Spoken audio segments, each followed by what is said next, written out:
Hello students, today we will begin with Coulomb's law, and here you can see a picture of torsion balance. It was designed by Charles Augustin de Coulomb, which is used to find the force of interaction between the two charges. The formula which you are reading as F proportional to Q1 Q2 upon R square. So you can see here the picture of the Coulomb torsion balance. So as I'll along with the labeling, I'll keep on telling you the name. So here it consists of a cylindrical glass case which is closed from the top, that is called lid, and attached to the lid, which is passing through the glass case, is a glass tube. Torsion fiber you can see of red color, this is suspended from the torsion head. There is, you can see, one brass disc. The needle is adjusted by the knob, and there is a scale which is used to find the effect of torsion. Clear? Now, in order to study the interaction between the charged bodies, the brass disc, you can see brass disc is which one? The yellow color one. The brass disc was made to touch the small sphere. Which sphere? That blue color sphere. You can see it was made to touch the small metal sphere, which was end of the glass rod suspended from the lid. You can see a small opening in the lid, and this sphere, this blue color sphere, is suspended from there. Initially, the needle did not move as the brass disc and the sphere both were uncharged. Now what will happen? The sphere, this blue color sphere through the lid, would be removed and charged through friction. Now, once it is charged, it was placed back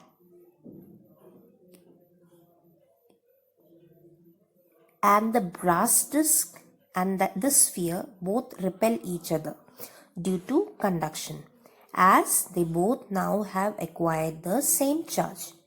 The torsion was measured by the deflection through the scale.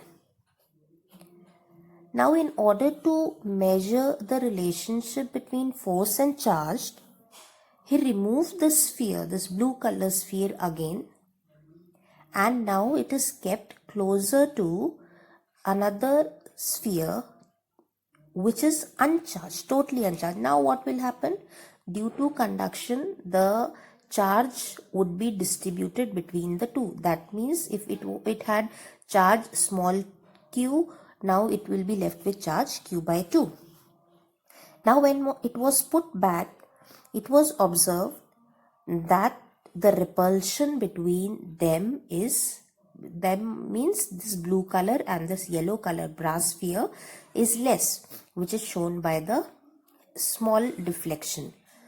So Coulomb's then found that the force between the charges, that means, is proportional to the product of the charges and inversely proportional to the square of the distance between them. Here you can see an arrangement of two positive charges which are separated, Q1 and Q2, which are separated by a distance r. Now, F, like I said, proportional to Q1 and Q2, and F is inversely proportional to 1 upon r square, that means square of the distance between them. So finally it came out to be F is proportional to Q1 Q2 upon r square. But since we cannot write the proportional equation in the form of proportionality, we put a constant. This is K, or we call it force constant or electrostatic force constant. The value of this K is, this is one physical quantity, and the value of this K is 1 upon 4 pi epsilon naught. So now we have two physical quantities, that one is K, another is epsilon naught, whose value is 9 into 10 to the power 9. If I write in units, Newton meter square upon C square. So what the formula finally which you got is either you write 1 upon 4 pi epsilon naught q1 q2 upon r square, or you write as F is equals to k q1 q2 upon r. Now, like we have epsilon naught as one physical quantity, which means permittivity of free space, oblique we can say vacuum or air, right? That means when the charges are separated by air, we will be writing epsilon naught. Otherwise, this is read as epsilon, and this naught represents the medium in which it is free space here.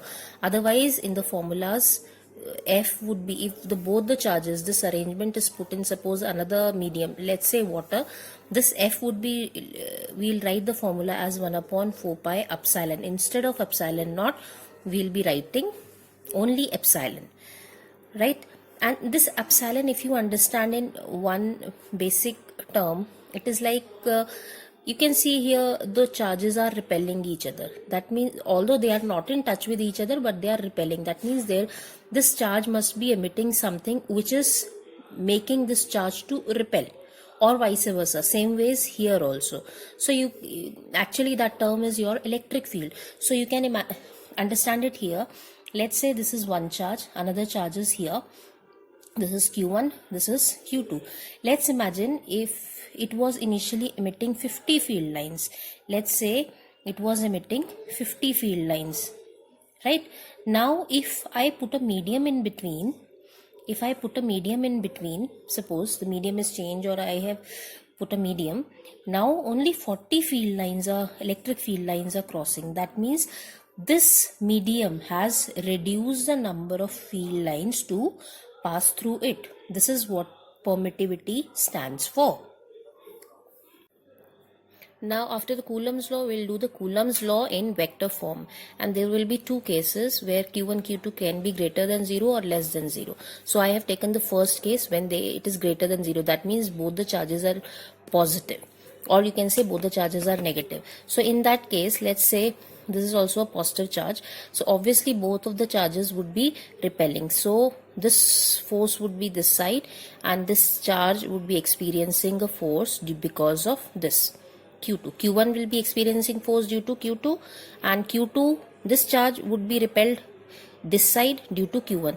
So let me write it as F21. I am putting a direction also. F21 means force on Q2 due to Q1, and this is force on 1 due to 2. Clear? Now this is the, if I put here like this is the direction, and I am putting a vector R12. The R12 means position vector pointing from Q1 to Q2, right? Unit vector, or even if you put a vector also, that is also right. And this is the direction of R21. That is a unit vector pointing from Q2 to Q1.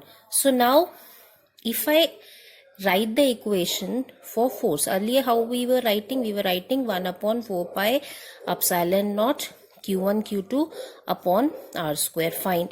Here also the formula would be same, but now if I'll be making it a vector. So let's take one of the forces, F21, right? So this all is okay, but here also I have to show a vector. So what I will do, I will write it as R12 unit vector. Now why I wrote R12, why I did not write R21? Because what is the direction of this force? It is this side. So which vector is pointing towards this side? That is R12 vector. R21 is opposite to it. So what else I can write from here? I can write as Q1 Q2. Instead of R square, R is this distance only. Okay, let me write R square only. But what is this unit vector means? Unit vector, like you have studied previously also, it is vector upon magnitude of the vector, right? So it is R12 vector upon R12. What is R12 magnitude of R12? That would be this distance, right? So it is 1 upon 4 pi epsilon naught Q1 Q2 upon R cube, and here is R12. And same ways if you write for F12, the formula would be 1 upon 4 pi epsilon naught Q1 Q2 upon r cube, and here is r21 vector. Clear? Now here is the case 2 when q1 q2 is less than 0. So you can see here the charges. One is q1 q2 less than 0 means the charges will be of opposite nature. So here you can see a positive charge and this is a negative charge, and r is the separation between the charges. So let me draw both the charges will be attracted toward each other. So let me draw the forces first.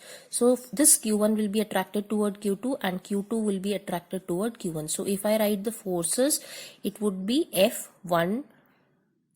What is F12 means? Force on 1 due to 2. It is same like the earlier, only here I am showing you the directions, how it is opposite. There the forces were opposite, outward, and here it is inward, and this is force on 2 due to 1. Again, one thing left, we have to show the unit vector or the position vector. So let me draw it here. This is R12. What does that mean? Unit vector pointing from q1 to q2, and this is R21. Again, a unit vector pointing from 2 to 1. So we can, same formulas we will apply, and finally I can write it as R12 is equals to minus of R21, and in the previous you have written the magnitude also. If you compare that, you will find F12 vector is equals to minus of F21. So we can come to the conclusion that Coulomb forces obey Newton's third law of motion. So this type of questions comes in your exam also, where you have to write the Coulomb's law in vector form and also show that it obeys Newton's third law of motion. So our lecture for today is only up to here, and in our next lecture we'll start with the permittivity. Till then, you practice all these derivations at home and do the questions related to it. Thank you.